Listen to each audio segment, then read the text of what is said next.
A'oudhu billahi minash shaitanir rajim. Bismillahir rahmanir rahim. Assalamu alaikum. Chers frères et sœurs, aujourd'hui, nous allons aborder une question cruciale, les signes d'une mort sans foi et comment s'en protéger. Le moment le plus critique de notre vie est celui où nous rendons notre dernier souffle.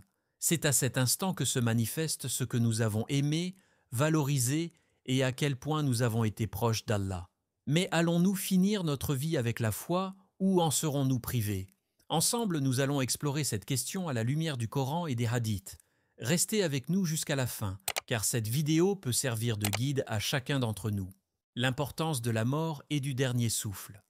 Mes frères et sœurs, la mort est la plus grande vérité et aussi la plus grande épreuve de la vie. Dans le Coran, Allah dit « Kulli nafs daïke al-mauti » toute âme goûtera à la mort. Ankebut 57. Personne n'échappera à la mort. Mais ce qui compte vraiment, c'est la manière dont nous quittons ce monde. Certaines personnes meurent avec la foi et en paix, tandis que d'autres, malheureusement, en sont privées au dernier moment. Ce dernier souffle est un reflet de tout ce que nous avons accompli durant notre vie. Pour réussir cette grande épreuve, nous devons considérer notre vie terrestre comme une préparation. Maintenant, examinons en détail les 4 signes d'une mort sans foi. Les 4 signes d'une mort sans foi. Ne pas pouvoir réciter la shahada, kelime-i shahadet, la profession de foi, il n'y a pas de divinité digne d'adoration en dehors d'Allah. Le prophète Muhammad, sallallahu alayhi wa sallam, paix et salut sur lui, a dit « Celui dont les dernières paroles sont « La ilaha illallah » entrera au paradis. » Cependant, prononcer ces paroles au moment de la mort n'est pas aussi simple qu'il y paraît. Si une personne a vécu loin d'Allah, sans penser à lui, sa langue ne pourra pas prononcer ces mots sacrés, car la langue reflète ce qu'il y a dans le cœur. Nous devons donc habituer notre cœur et notre langue à réciter régulièrement « La ilaha illallah ». Il n'y a pas de divinité digne d'adoration en dehors d'Allah, afin qu'Allah nous facilite ce moment crucial. Un attachement excessif à ce monde. Au moment de la mort, ce que nous avons dans le cœur devient évident. Si nous sommes excessivement attachés à ce monde, à nos biens, notre richesse ou nos proches, cela nous empêchera de nous tourner vers l'au-delà. Dans le Coran, Allah nous avertit « Wa mal hayatud dunya illa la'ibun wa lahwa » La vie d'ici-bas n'est qu'un jeu et un amusement. An'am 32. Nous devons voir ce monde comme un pont vers l'au-delà et purifier notre cœur de l'amour excessif des biens matériels. Cet attachement peut être un obstacle majeur à une mort avec la foi. Ne pas se repentir avant la mort. La miséricorde d'Allah est infinie, mais pour en bénéficier, il faut se repentir. Si une personne meurt sans repentance ni regret, elle portera le poids de ses péchés dans l'au-delà. Cela peut être une cause de mort sans foi. Dans le Coran, il est dit « Innamati taubah ala lillah » Le repentir est pour ceux qui commettent une faute par ignorance et qui se repentent aussitôt. Nisa 17. Repentons-nous donc chaque jour pour purifier nos cœurs et faire en sorte que notre dernier souffle soit donné dans un état de pureté. Céder aux tentations de Shaitan. Chers frères et sœurs, le moment de la mort est celui où Shaitan redouble d'efforts pour détourner les croyants de la foi. Il susurre des doutes et tente de voler la foi d'une personne. Si cette dernière a vécu proche d'Allah, elle pourra résister à ses pièges. Mais si elle a été négligente, elle risque de tomber dans ses tentations et, qu'Allah nous en préserve, perdre sa foi au dernier moment.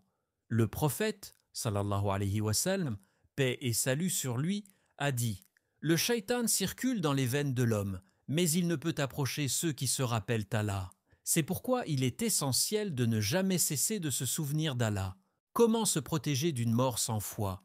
Mes chers frères et sœurs, parlons maintenant des moyens de se protéger de cette grande épreuve. Allah et le prophète Muhammad, sallallahu alayhi wa sallam, paix et salut sur lui, nous ont donné des conseils précieux à ce sujet. Faire les 5 prières obligatoires. La prière est le lien le plus fort entre Allah et le croyant. Le prophète, sallallahu alayhi wa sallam, a dit « La prière est le pilier de la religion. Ne pas prier obscurcit le cœur. » Nous devons donc nous accrocher à la prière et en faire une partie essentielle de notre vie.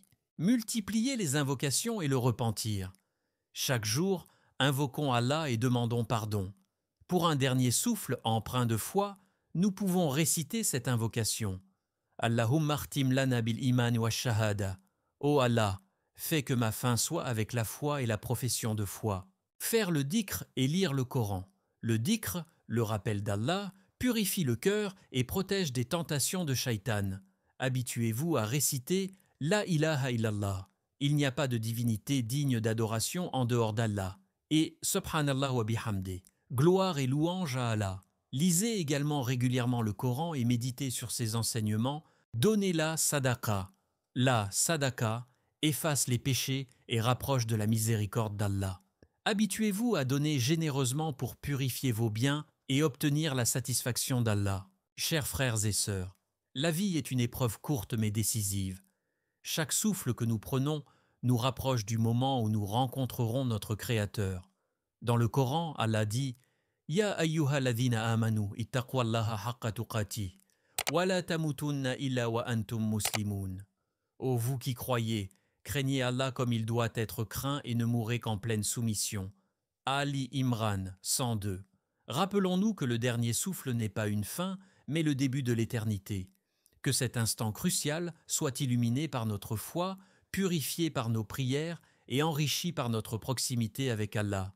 Efforçons-nous de vivre chaque jour comme si c'était le dernier, en recherchant la satisfaction d'Allah dans chacune de nos actions. Qu'Allah nous accorde une fin paisible avec la ilaha illallah sur nos lèvres et dans nos cœurs, et qu'il fasse de nos vies un témoignage de notre soumission à sa volonté. Prenez soin de votre foi, car elle est le plus grand trésor que vous emporterez dans l'au-delà.